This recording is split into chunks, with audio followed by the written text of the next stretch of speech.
ಎಂದಡುಬ್ಬರಿಸಿದನು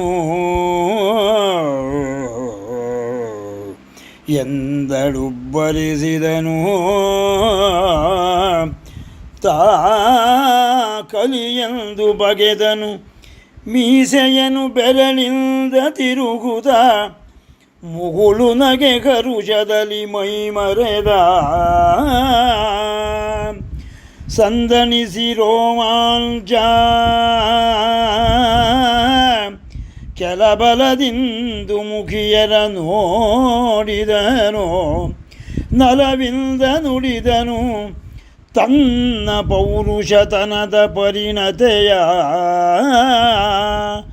ನಲವಿಂದ ನುಡಿದನು ತನ್ನ ಪೌರುಷತನದ ಪರಿಣತೆಯ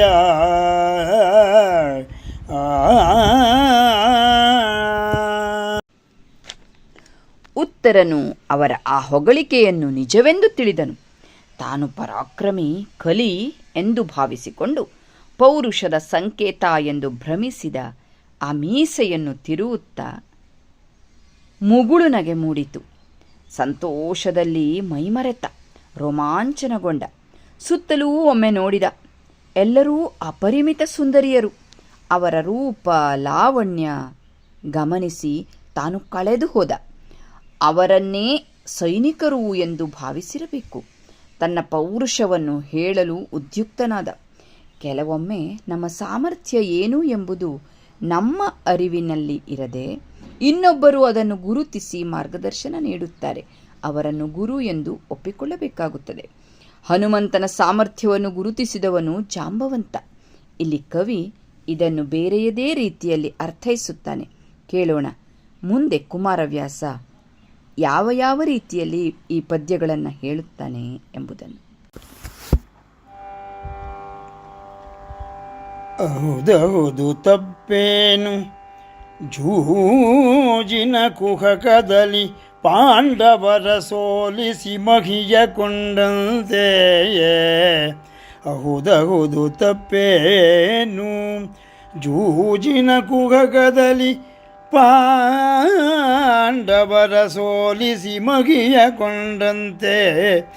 ಎನ್ನ ಕೆಣಕಿದನೇ ಸುಯೋಧನನೋ ಸಹಸದಿಂದವೇ ತುರುವ ಮರಳಿ ಚಿತಗೆನು. ಸಹಸದಿಂದವೇ ತುರುವ ಮರಳಿ ಚಿತಗೆನು. ಬಳಿಕ ಕೌರವನ ನಿರ್ವಹಿಸಲೀವೆನೇ. ಬಳಿಕ ಕೌರವನ ನಿರ್ವಹಿಸಲೀವೆನೇ. ಸೂರ್ಯಗೊಂಬೆನು ಹಸ್ತಿನಾಪುರವಾಗ.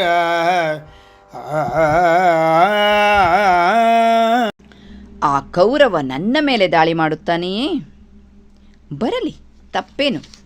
ಇಂತಹ ಅನೇಕ ತಪ್ಪನ್ನು ಅವನು ಈ ಮೊದಲೂ ಮಾಡಿರುವನು. ಆದರೆ ಕಪಟ ದ್ಯೂತವನ್ನಾಡಿ ಧರ್ಮರಾಯನನ್ನು ಗೆದ್ದು ರಾಜ್ಯವನ್ನು ಕಿತ್ತುಕೊಂಡಂತೆ ಈಗ ನನ್ನನ್ನು ಕೆಣಕಲು ಬಂದಿರುವನೇ? ನಾನು ನನ್ನ ಸಾಹಸದಿಂದ ಆ ದನಕರುಗಳನ್ನು ಬಿಡಿಸಿ ತರುತ್ತೇನೆ. ಅಷ್ಟಕ್ಕೆ ಬಿಡುವವನಲ್ಲ, ಅವನ ಹಸ್ತಿನಾವತಿಯ ಮೇಲೆ ದಾಳಿ ಮಾಡುತ್ತೇನೆ ಎನ್ನುತ್ತಾನೆ. ಭಯಪಟ್ಟು ಹೇಡಿಯಂತೆ ಕೆಲಸ ಕಂಜುವುದಕ್ಕಿಂತ ಇನ್ನಿಲ್ಲದ ಶಕ್ತಿ ಸಾಮರ್ಥ್ಯವನ್ನು ಆಹ್ವಾನಿಸಿಕೊಂಡು ಕನಸು ಕಾಣುತ್ತಾ ಮುನ್ನಡೆಯಿಡುವುದು ಒಂದರ್ಥದಲ್ಲಿ ಸರಿ ಎನ್ನಬಹುದು. ಆದರೆ ಎದುರಿನವರ ಸಾಮರ್ಥ್ಯದ ಅರಿವು ನಮಗಿರಬೇಕು, ವಾಸ್ತವವನ್ನು ಮರೆಯಬಾರದು ಎಂಬುದನ್ನು ಈ ಪ್ರಸಂಗ ಎತ್ತಿ ತೋರಿಸುತ್ತದೆ. ಇಲ್ಲಿ ಕೌರವ ಸೇನೆಯನ್ನು ಕೇವಲವಾಗಿ ಅರ್ಥೈಸಿದ್ದು ಉತ್ತರ ಕುಮಾರ ಮಾಡಿದ ದೋಷ ಎಂದು ಪರಿಗಣಿಸಬಹುದು.